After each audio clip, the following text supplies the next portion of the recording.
यमुना पाल की, जय कन्हैया लाल की। बोलिए कृष्ण कन्हैया लाल की। भक्तों, भगवान श्री हरि विष्णु नारायण के अष्टम अवतार भगवान श्री कृष्ण जी की अनेकानेक कथाएं वेद पुराणों में वर्णित हैं। मेरे मनमोहन कृष्ण को छलिया, नटवर नागर इत्यादि नामों से भक्तजन संबोधित इसलिए करते हैं कि मेरे लीलाधर ने जन्म लेते ही लीलाएं दिखानी प्रारंभ कर दी थी। तो आइए आज मैं आपको उन्हीं लीलाओं में से कुछ प्रमुख लीलाएं संगीतमय रूप में सुनाने जा रहा हूं, जिसे सुनने मात्र से आप तन मन और धन से श्री कृष्ण भक्ति में तल्लीन हो जाएंगे। तो एक बार फिर मेरे साथ प्रेम और श्रद्धा से बोलिए, बोलिए कृष्ण कन्हैया लाल की जय।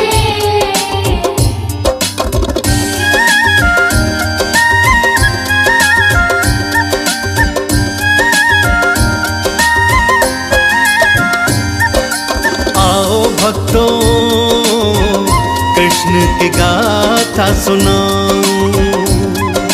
आओ भक्तों, कृष्ण की गाथा सुनाओ।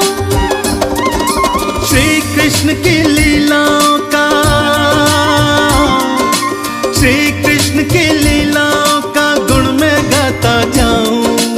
आओ भक्तों, कृष्ण की गाथा सुनाओ।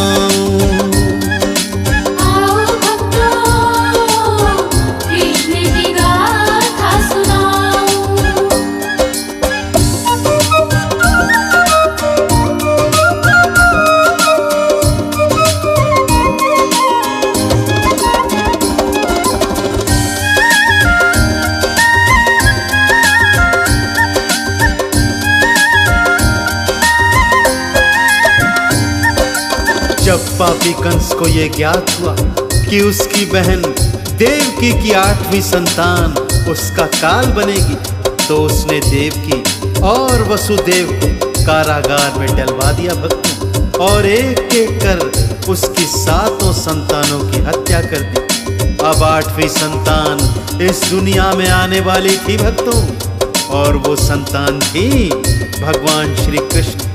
भादो अष्टमी की काली घनेरी रात, आंधी तूफान, भारी बारिश हो रही थी, बादल गरज रहे थे, बिजली कड़क रही थी भक्तों, और ठीक मध्यरात्रि में सारे जग के वाली प्रकट हो गए। माता प्रसव के बाद मूर्छा में है, परंतु यह क्या, अचानक सारे पहरेदार सो गए भक्तों, और जेलों के सारे ताले खुल गए। बाबा को प्रेरणा हुई कि बालक को नंद महल में पहुंचाया जाए, सो उन्होंने टोकरी में आग को लिटाया और चल पड़े नंदगांव की ओर। बाबा टोकरी लिटाए, यमुना तीरे लेकर आए, आंधी तूफान वर्षा भारी, काली रात थी अंधियारी। यमुना उमड़ घुमड़ कर आई, कान्हा जी के चरण छुआई, बीच से मार्ग दिखलाया, शेष छैया करने आया। बाबा के मन शंका भारी, बाबा के मन शंका भारी, जाऊं तो कैसे जाऊं। आओ भक्तों, कृष्ण की गाथा सुनाओ।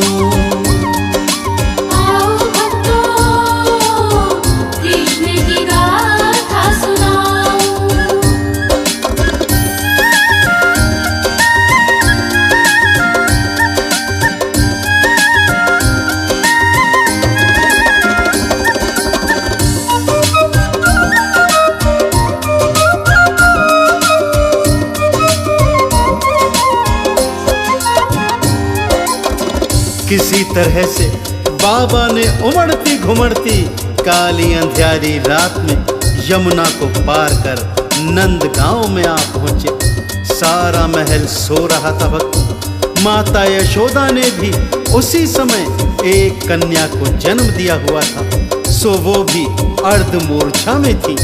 बाबा ने कन्हैया को उनके बगल में लिटाया और उस कन्या को उठाकर वापस जेलों में ले आए। जैसे ही कन्या ने जेलों में रुदन मचाया, पहरेदार चौंक कर जाग गए और सारी बात कंस को बताई। कंस दौड़ा दौड़ा उस कन्या को मारने जेलों में आया और ज्यों ही कन्या कुमार ने हाथ में उठाया, कन्या छिटक कर आकाश मार्ग को उड़ गई और आकाशवाणी करती हुई गई कि हे कंस, तुझे मारने वाला तो कब का गोकुल पहुंच चुका है। अब कंस क्या क्या प्रपंच रचाता है, आइए सुनते हैं। कंस ने राक्षस सभी बुलाए, उन सबको था ये समझाए, गोकुल में अब जाना होगा, कान्हा मार गिराना होगा। अकसुर बकसुर पूतना आए, मन में यही आस लगाए, नन्हा बालक क्या करेगा, हमरे हाथों से मरेगा। अकसुर बोला सबसे पहले, अकसुर बोला सबसे पहले, मैं ही मारने जाऊं। आओ भक्तों, कृष्ण की गाथा सुनाऊं। आओ भक्तों, कृष्ण की गाथा सुनाओ।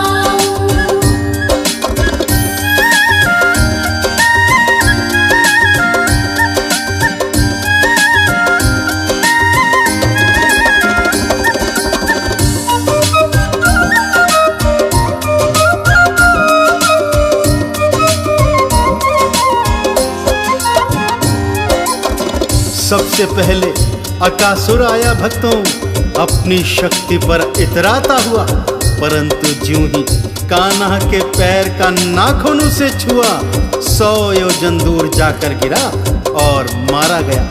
अब आया बकासुर, भयंकर अट्टहास करता हुआ, परंतु बाल कृष्ण ने मोहिनी मुस्कान बिखेरते हुए उसके भी प्राण हर लिए। कंस हाथ मलता रह गया भक्तों।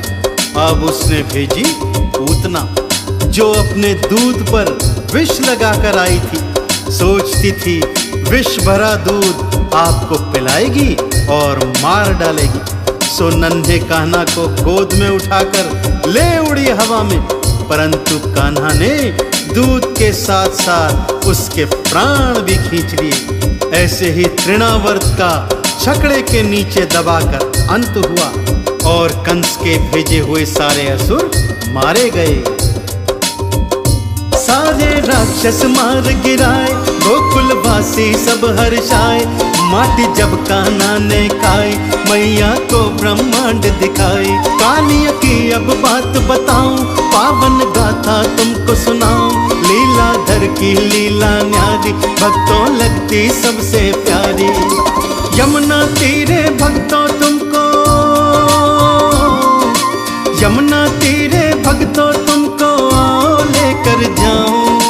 आओ भक्तों, कृष्ण की गाथा सुनाऊं। आओ भक्तों, कृष्ण की गाथा सुनाओ।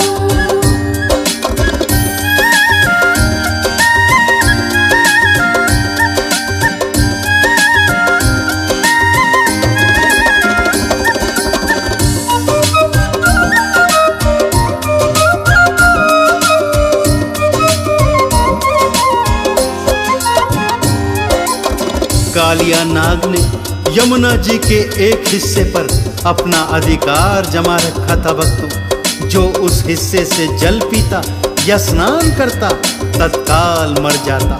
सो कान्हा ने उसे सबक सिखाने की ठानी और एक लीला रचाई। जानबूझकर गेंद नदी में डाल दी भक्तों और गेंद के पीछे पीछे नदी में कूद गए। गोप ग्वाले घबराकर मैया बाबा और अन्य गांव वालों को बुला लाए और इधर बाल कृष्ण नदी की तलहटी में पहुंच कालिया के फन पर चढ़ गए और नृत्य करते करते उसके फन तोड़ डाले।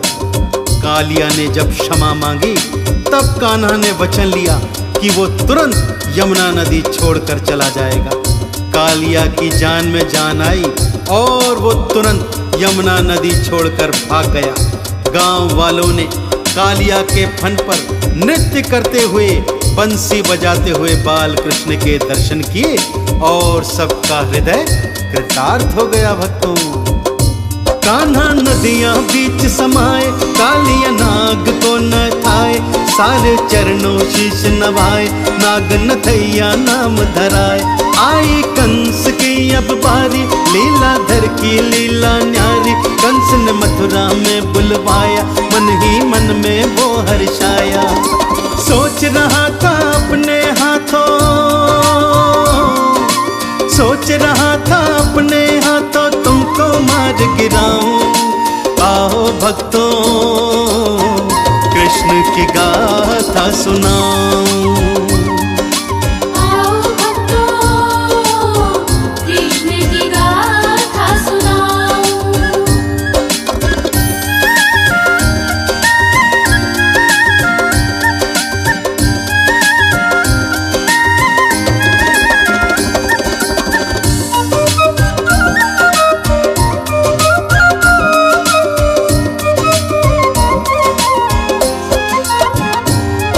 कंस ने आपको दाऊ सहित मथुरा बुलवाया और ज्यों ही आपने मथुरा नगरी में प्रवेश किया, उसने एक पागल हाथी आप पर छुड़वाया। परंतु वो हाथी आपके हाथों मरकर मुक्ति को प्राप्त हुआ। जब एक कुब्जा ने चरणों में शीश नवाया तो उसके कुबड़ पर आपने हाथ फेर उसका रोग दूर कर दिया। जब बड़े बड़े दैत्य आपके हाथों मारे गए तब कंस ने आपको मल्ल युद्ध के लिए ललकारा। दोनों में भयंकर मल्ल युद्ध हुआ भक्तों, और आपने कंस को भूमि पर पटक ऐसा प्रहार किया कि उसके प्राण पखेर उड़ गए। तीनों लोकों में आपकी जय जयकार हो रही है। मथुरा का राज्य उग्रसेन को सौंप आपने माता पिता को जेलों से मुक्त करवाया। सारी मथुरा, सारा वृंदावन प्रसन्नता में नाच गा रहा है और जय जयकार लगा रहा है। हाथी घोड़ा पाल की जय, जय कन्हैया लाल की जय। आपने कंस को मार गिराया, धरती माँ का भार मिटाया। सारी सृष्टि थी हर्षाई, सबने जय जयकार लगाई। भक्तों चरणों शीश नवाओ, कान्हा जी के गुण तुम गाओ। इनको चंदन तिलक लगाओ, भक्तों मुक्ति का फल पाओ। जब तक तन में प्राण है मेरे, जब तक तन में प्राण है मेरे, गुण में गाता जाऊं। आओ भक्तों कृष्ण की गाथा सुनाओ।